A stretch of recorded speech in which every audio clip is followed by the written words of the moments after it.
Well, hey guys, it's time for another Slideshow show here on the CKCC official YouTube channel. I am the Commissioner Chris, and I'm gonna give a slideshow to my buddy Dan. What now? That's right. You know Is that Dan. how this show works? That's That's how how this this show show works? works. Y'all know Dan from Club Kayfabe Wrestle Talk, Stupid Sexy Podcast, and our main streamer on Twitch. Yeah. So Dan, what I did, and I know you love your comic books, you love your heels, and well, Halloween's just around the corner because we're in September now. So I think what we're gonna do is a countdown of comic books' greatest villains. Ah. So I Okay. went ahead to a little website called IGN, which I believe would be a good source for the matter. I pulled up their top 10 list of comic books' greatest villains. Well, it was a top 100 list. So I pulled the top 20.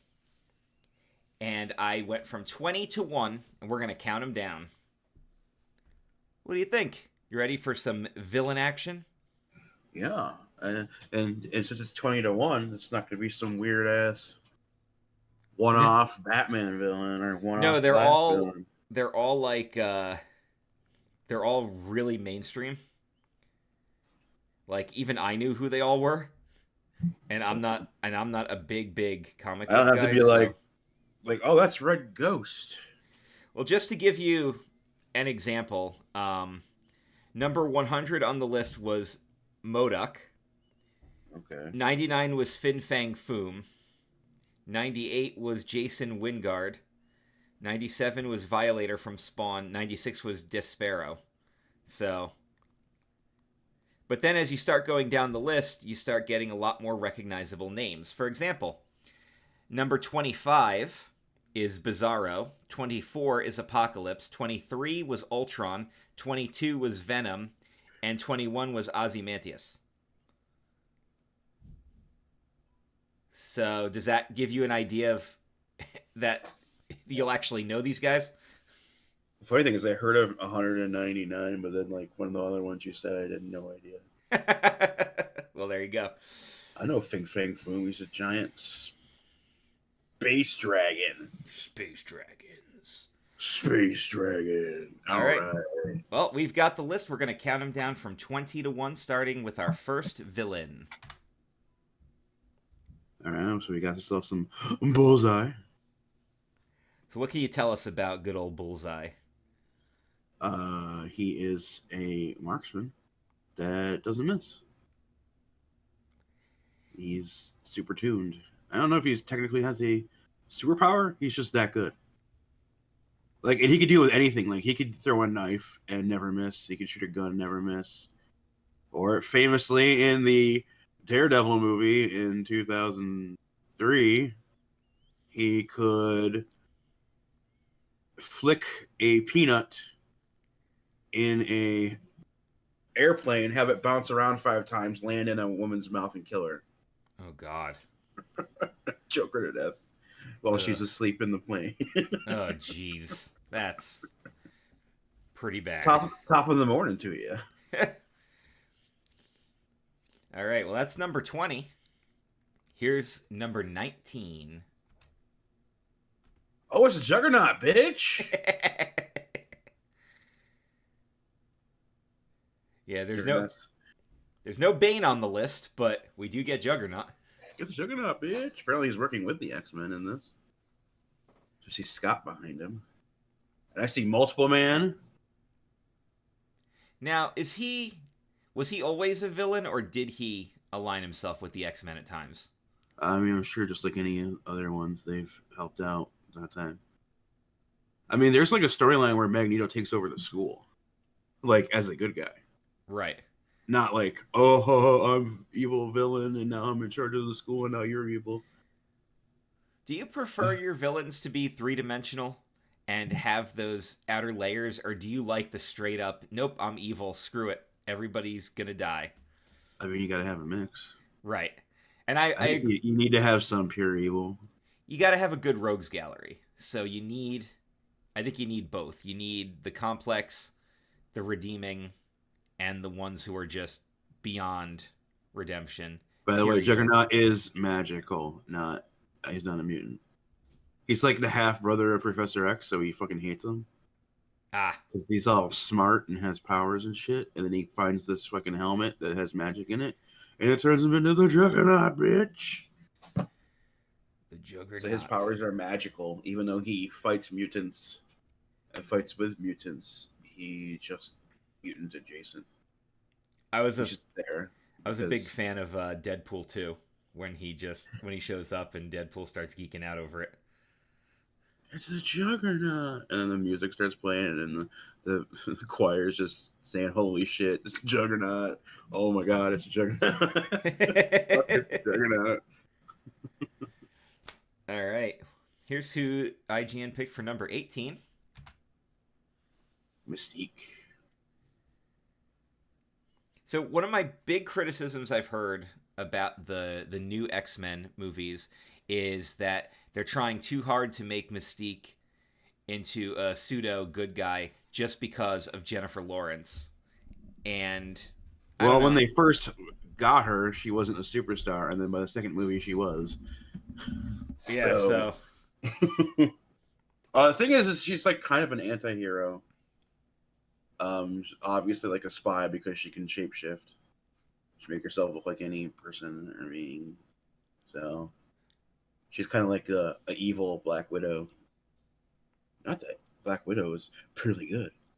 no, but what I always like about Mystique is she's not a world conqueror. She's the you know what? I can get my way and do anything I want and get away with it. She's the number two that's actually the number one because she's the tactician, and if it wasn't for her, Magneto probably would have ran out of ideas years ago. Probably. Yeah, and she's actually Rogue's mother, and she actually raised her in a shapeshifted form or whatever. It's crazy.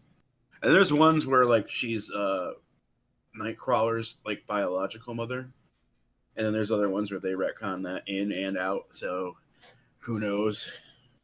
It's a problem with alternate dimensions and time travel and because all that stuff is in the comic book universe, so you never know Well, yeah, who's if you're connected where.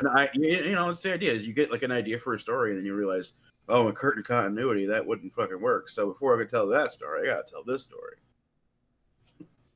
It's one way to do it.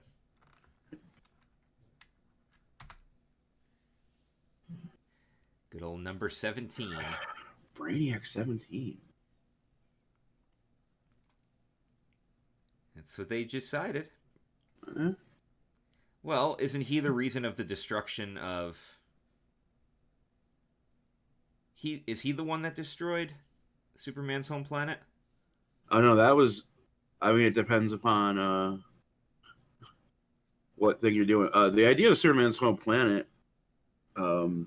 is that they like overmined a resource or something like that, and it just crumbled. Oh, right. But one of the many storylines having to do with Brainiac is that they were in the midst of building the best AI ever, so they could save all their records and stuff and send it into space for someone to find or whatever like that. And in one of them, the famous is Brainiac could preserve cities and stuff and like in a miniaturized form. And that's how they have the city of Kandor. Oh, that's right. Yeah. The miniaturized city And of Kandor. it's like in his lair, the jar city of Kandor or whatever. It's like in a jar, and it's just miniaturized, and Superman ends up getting it, and it's in the Fortress of Solitude, and he can at any point, make himself get someone to make him smaller, and then he can go visit some Kryptonians that aren't his cousin. So the species wasn't actually wiped out. Yeah, so it was like a big reveal in a Brainiac story. Is like, oh yeah, well, I preserved one of the cities of Krypton, and Superman's like, say what? That would do it. I was able to save Kandor before its destruction. And I was like, yeah.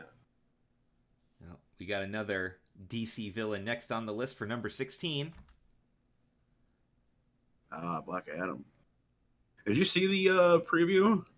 They finally did a Yes. preview for the movie, but it's all animated. Yes, but it looks really good.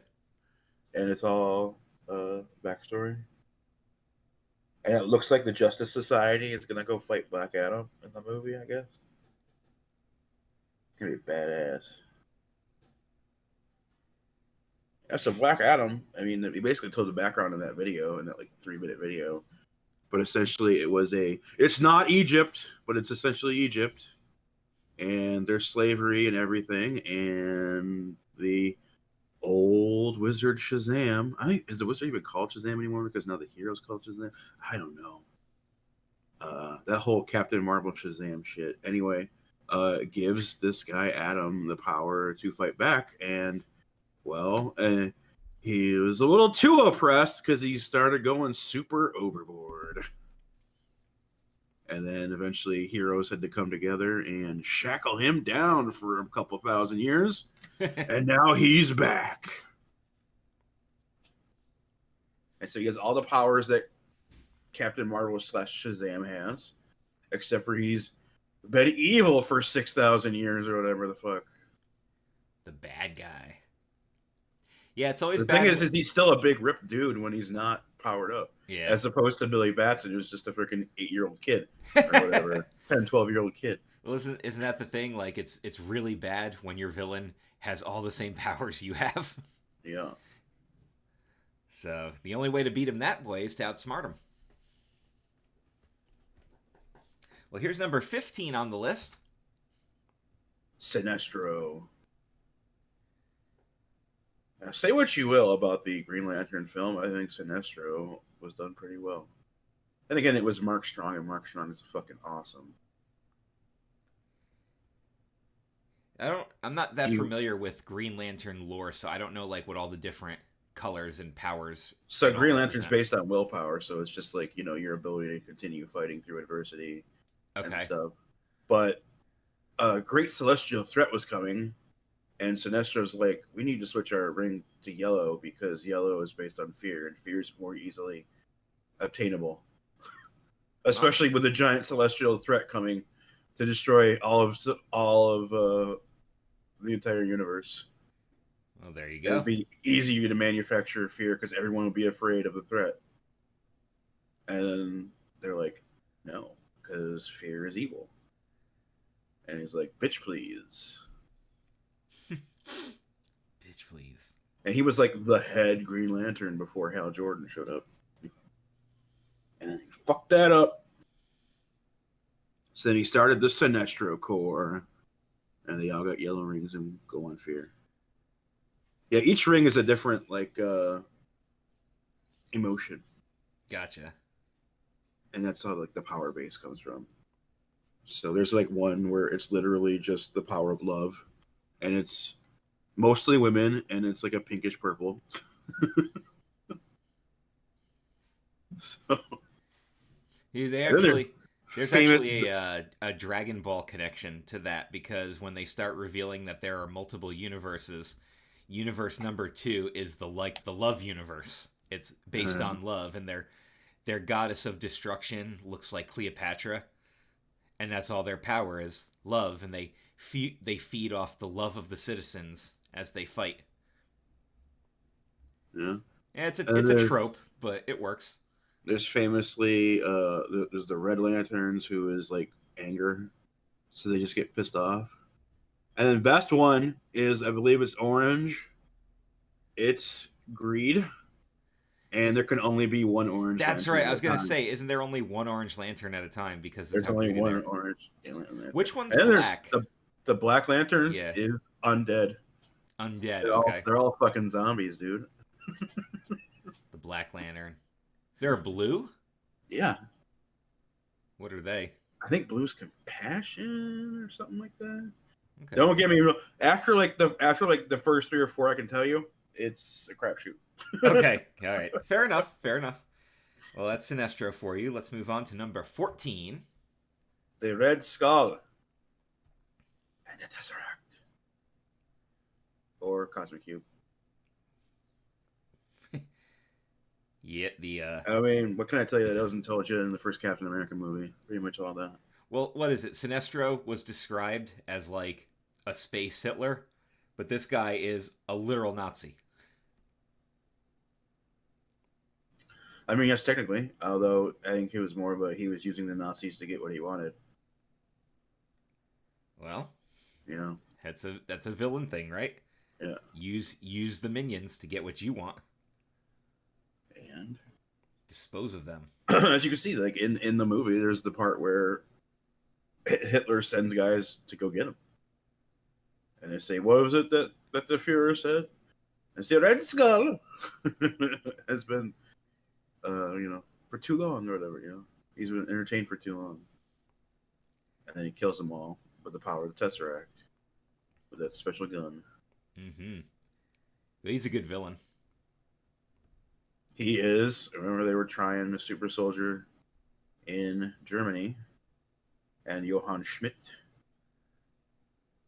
the Red Skull, was made because the formula wasn't quite ready. Yep. So he literally warped his face. It quite did, but gave him his power too. But it got perfected with Steve Rogers because we learned. Because what did we learn, Chris? It's more about the man. Exactly. You got to have the right man. Good becomes power. Good becomes great, and evil becomes worse. Thank you very much. I was gonna yell. That wasn't Mark Strong. That was fucking what's his face. That looks like Mark Strong. That has been around longer. What, playing Red Skull? No, the guy that played the Doctor. Oh yeah, the guy Who's in Things, and he's really good. Stanley Tucci, booyah! See, I was about to say Hugo Weaving, but I was like, no, you're talking about the Doctor, and then I was thinking you were talking about the little guy, Toby Jones. Oh, is Arnold? No, you were talking. No, you were talking about Stanley Tucci. Okay, Stanley Tucci. I got a little lost there. Stanley Tucci and Mark Strong look very much alike, and they are both fantastic. And I love almost everything I've seen them both in. So, and they both do some superhero stuff that we talk about here. Yep. So, who do you think's going to be lucky number 13 on the list? Oh shit! Oh, I don't know. We're already at Red Skull. Yeah. Well, how about him? Norman Osborn, the Green Goblin. He is Spider-Man's Joker, essentially. Basically, yeah. And except for he has like the two distinct personalities. And then there's times where he will stay as Norman Osborn for a long time, and it's like, oh, he's okay, the toxins out and everything, and then eventually he loses his mind and becomes a Green Goblin again. I really like how they did Norman Osborn in the Spider-Man films. The Tobey first Maguire Spider-Man? movie. Yeah. I really like that. You have any idea how much I sacrificed? The Green Goblin. Good choice. And there's times where he becomes mayor of New York, which is he's the mayor, I believe, in the video game, Spider-Man video game that came out a couple years ago. He's the mayor. Yeah, he's what's interesting about him, and like, because we all know that DC generally has the better villains, especially in the Batman universe. But where I think Marvel's villains truly shine is in Spider-Man lore and X-Men lore. Spider-Man has the best gallery in Marvel. Yeah, I would agree with that. DC, it's Batman and Flash. And they both have some weird ones that are still great. So that's like the best thing. Yeah. Like Mirror Master, like that makes no sense. That's fucking stupid, but he's fucking awesome. Come on, man. Well. But yeah, Green Goblin. Well, speaking of Batman, at number 12 on the list, we have a Batman villain. Oh, yeah. Harvey Two-Face. Very, very simple villain, too. I mean, that's kind of like the thing, right? He's he's simple but he's dangerous because he's powerful. It's. I want to know who put together his suits. Yeah. Who's this haberdasher? As his African American haberdasher.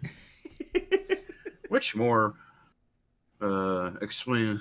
It's more explanative of Brian. Problem drunk, our African American haberdasher. I also like how they changed his backstory a little bit. That he was always had an issue, and that him getting his face fucked up threw him over the deep end.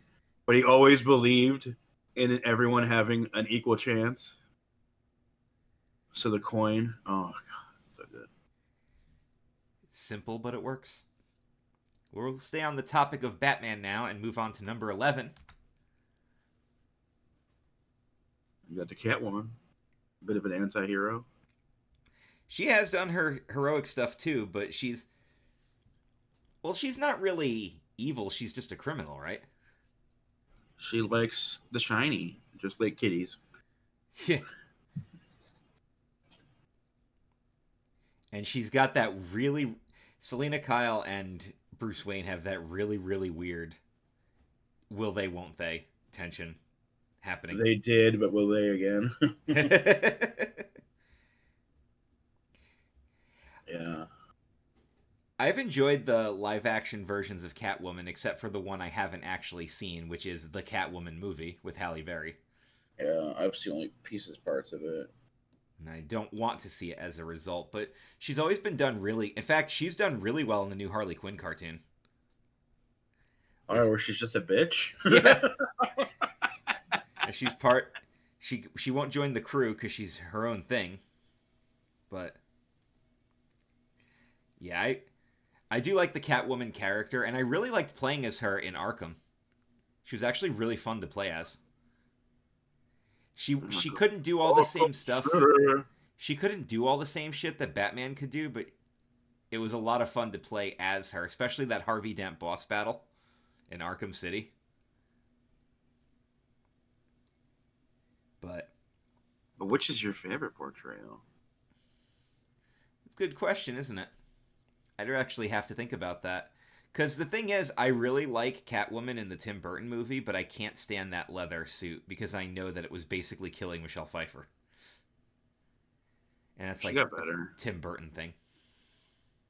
Well, Batman 66 had 3 different Catwomen if you count the movie. Okay. Because there was Julie Newmar and Eartha Kitt in the TV show, and in the movie they had someone else. And I actually prefer the movie one. Catwoman. But hey. They even did well with her in the Dark Knight trilogy. I don't know. I don't really know what else to say. It's Catwoman. All right. We're going to get into top 10 territory. Our next villain has no powers. Oh, yeah? But he's still dangerous. Kingpin, bro? Kingpin. Kingpin's man. I loved the Daredevil TV show, not being a big superhero guy myself, but like when I watched that, D'Onofrio's so good, though. He was amazing in this role. Dude, I watch Men in Black and realize you believe that fucker. You believe that he's a giant cockroach stuffed in an Egger suit, and it's starting to fall apart. And you're just like, I believe this. What the fuck? He's so good. And as I've mentioned on other shows that we've done, I know he travels incognito because he rode my safari at Disney and went through the regular line. And I sure didn't know he was on the truck. I didn't know until somebody actually pointed it out when he got off. So, hopefully he talks about his awesome safari that he had at Disney. Because no one treated him special. There was no way. You know, he looks like a fat fuck, does Kingpin, but he's all muscle, brah. Look at that shirt. That shirt's about to burst. Because he used to be a fat fuck. And then he realized that he wasn't able to protect himself. Well, isn't that He the was thing? Like he was always poor and he was always bullied, so that's why he rose up the way he did. yeah, because he was a fat fuck with an abusive father, and then one day he kills his father, and then his life turns around, and it's all muscle, bro. Oh, muscles, bro. All right, that's number He'll 10. fuck you up. But Come. Kingpin's a great freaking because there was the whole for a very long time no one knew who he was, who it was, Mm. and then eventually everyone knows that's him. Twister Fisk. Okay. All right, let's jump into number 9. Oh, the Dark Phoenix. That's her, the Dark Phoenix. I have that comic series with that cover right there. Great story. Did you see the movie? No, I have not. Me neither. Came out late last year or something like that, and then I didn't hear good things about it, but I didn't hear bad things about it either. I didn't hear nothing about it really. a lot of people do think that the Dark Phoenix storyline is one of X-Men's greatest. It is one of the best ones. Well, I It's also crazy because it starts with them getting like uh 2 new X-Men, I think. I believe. And it's actually all about mind manipulation because it's the Hellfire Club gets Mastermind to start fucking with her head, and she ends up going all nasty. that's got to be the toughest thing to fight, right? Is a former ally who's been corrupted.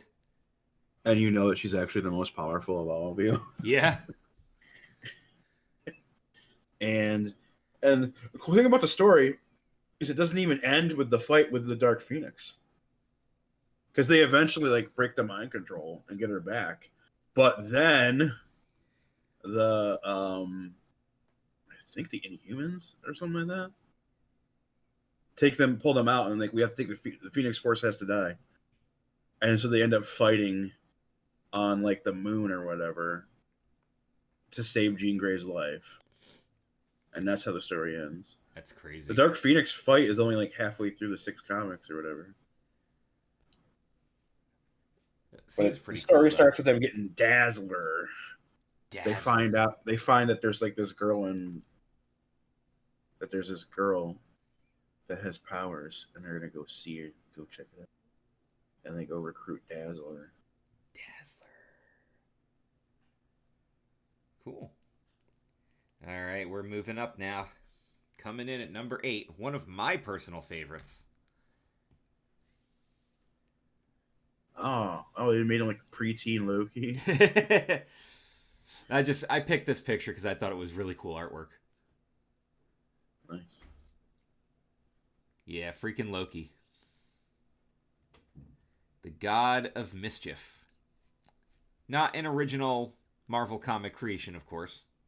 No, it's based on Norse mythology. But it works. And I gotta say, they had the perfect portrayal of Loki in the live action movies. Well, I mean, they made him. Hiddleston did such a great job that they had to put him in more movies. Yeah. Like, I think they weren't even going to do like Avengers with him, and they're sure as hell weren't going to have him be in the second Thor or barely in the second Thor, and he's in half of it. In fact, we mentioned that on the latest edition of The Nerd Table, which actually we're recording this the day before that Nerd Table is going to release, but you're probably watching this after you've heard the episode. But Eric does mention that, like, one of the reasons he actually likes Thor the Dark World is because it's a Loki movie. He goes, if you watch it, I enjoyed it. if you watch it as a Loki movie, you'll enjoy it more, is what he said. And I might have to rewatch it to agree with it because I did not care for Dark World. I mean, yeah, because he starts out, he's in jail, and then his mother dies, and it's all about the reveal of him and being completely devastated. Yeah. And then he does the heroic thing for once. what was crazy was what happens to him in Infinity War before the freaking title even comes up. Yeah. That was a crazy way to even start that. But they also built in an escape in the last movie. Oh yeah, because He gets away at the end of because of Endgame. He gets away at the end of Avengers. Yup. So yeah, kind of fucked that one up. Which sets up the Loki series coming to Disney Plus. Who fucking knows? Because Disney Plus has been out for like 10 months and there's been no Marvel content. And then, of course, Rona has been around for 6 months now. So I don't think we're getting any Marvel content until next year. We shall see. All right. Moving on to number 7. The Mandarin? Ra's al Ghul. Ah, Ra's al Ghul. I should have known because I didn't see the rings. It's a powerful character, and I didn't know a lot about him before I really started getting more deeper into the Batman lore. But it's pretty crazy what his legacy actually is. They do a pretty decent job. Batman Begins. They don't go mystical with it though. But essentially, he's been alive for like 1,000 years or so. And then Ra's al Ghul is actually a mantle that's passed on. So he's the demon's head. Yes, he's not the original one then? Yeah. But he's been at like the longest ever. Because I think the Lazarus Pits were discovered while he was in power as the leader of the League of Assassins. So, and essentially the idea is to, essentially what they did in Batman Begins is amass an army, amass power until you can sack a major city that has gone bad or whatever, and kill everybody. Right. Well, there you go. And then if the leader dies, you put him in the pit. And the thing about the pit is each time it takes longer and each time you're completely twisted and mad for longer. So every time Ra's al Ghul dies and gets resurrected in the pit, he loses more of his mind. They did a good job with him in the Dark Knight trilogy, though. Liam Neeson. Yeah. Good choice. Well, you ready for number 6? Number 6.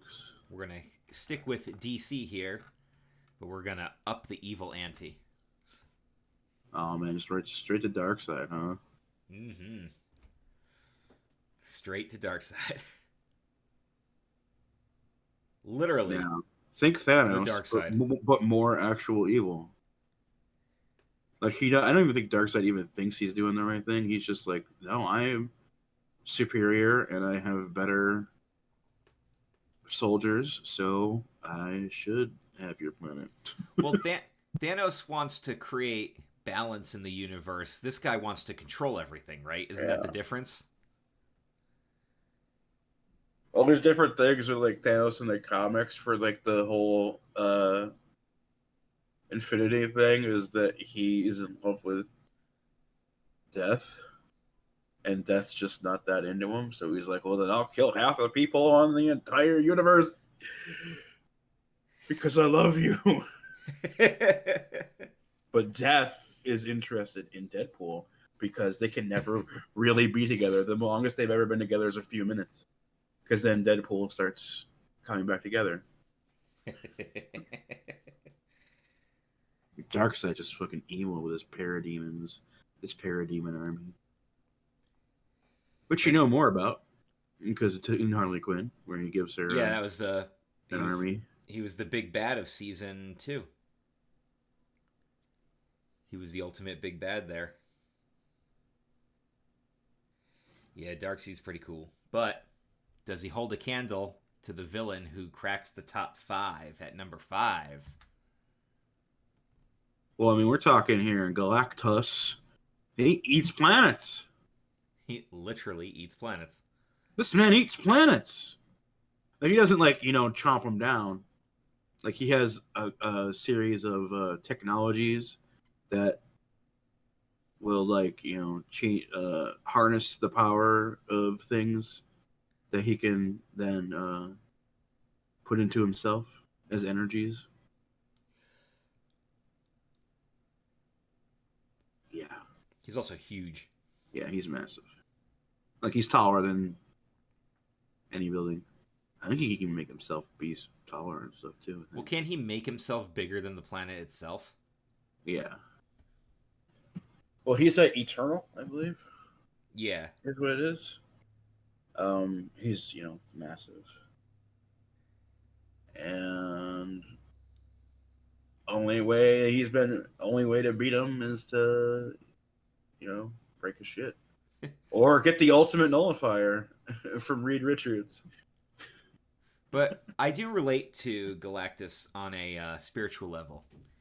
He destroys because he's hungry. No, he's hangry. I get it. I get it. Dude's hangry, and only Only the planet can only a satisfy. planet suffices. Only the planet suffices. Yeah, ridiculous, but Well, when you're a massive eternal, what can you eat? Well, we're gonna get a real iconic at number 4. Lex Luthor. The big bad in the Superman universe. And he is one of the classic villains that thinks that he should be the hero. Exactly, which is what So, makes him a complex character. it's like, what are you guys doing? This dude's not only not from here, he's super not from here. Well, Why are you just doing everything he says? I've always said that like Marvel did the heroes better and DC does their villains better. And this is a prime example because I don't care for Superman as a character, but Lex Luthor is friggin' awesome. And then he's been president of these United States. Yeah. President Luthor. And then there's literally comics where he becomes good because he realized that what he did caused something bigger. Like in the DC MMO game, he starts a massive fight. He like brings together almost all the villains, has a massive fight with the Justice League. He wins the fight, but then Brainiac shows up and just destroys everything. And he says, if it wasn't for me doing this grand attack, we might have been able to fight off Brainiac. But because heroes were dead and because everyone was dead and or weakened when he showed up, he just took over. You gotta love that. Good old Luthor. Hackman. Yes, Hackman. Mr. Smoker! Who's your favorite Lex Luthor? Yeah, it's Hackman. Animated series. It's what's his face? Oh. Giant guy. Oh yeah, was yeah. Was in the Mandalorian as an alien in the heist episode? Yeah, I forget his name. That guy. He's awesome. Although I really like that they got Giancarlo Esposito to do him in the Harley Quinn cartoon. That was perfect casting, by the way. And you know what? I'll say it. I liked the Eisenberg portrayal. I liked it. I thought he he was doing like beginning Luthor. He was just manipulating until he. What he does, he manipulates until he has to come up with a way to fight himself. And he was manipulating in that movie. Well, who do you think could possibly top Lex Luthor on this list? Well, there's a few. Who would be in that top 3? Well, I know who's probably number 1. Well, here's who's number 3. Dr. Doom. Victor Von Doom. And it's all because his mother died when he was younger. That's the whole motivation. He purposely gets the time stone to go back in time at one point to save his mother. Sounds familiar to a certain Flash event that happened like 15 years ago. Flashpoint. I think this is more. And he also he makes a deal with the devil. I think about it and stuff. And it's his his main motivating factor. And his second motivating factor is he was roommates with Reed Richards when they were in college, and Reed was smarter and better than him at everything. So he's super jelly. All based on motivation to become one of the greatest villains in comic book lore. That's... Yeah. And Doom has done stuff that bigger and better, badder villains that you think would be able to do, and Doom has done it alone. But Doom's also gotten his ass kicked by Squirrel Girl, so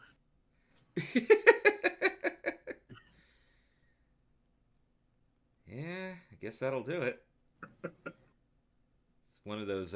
He's got the Fearfall ride in Universal, Doctor Doom's Fearfall, which is just a tower drop ride, and I don't go on those rides because straight drops is what actually makes me nauseated. Like, I need the G-forces of a roller coaster. Just a straight drop will actually kind of make me sick.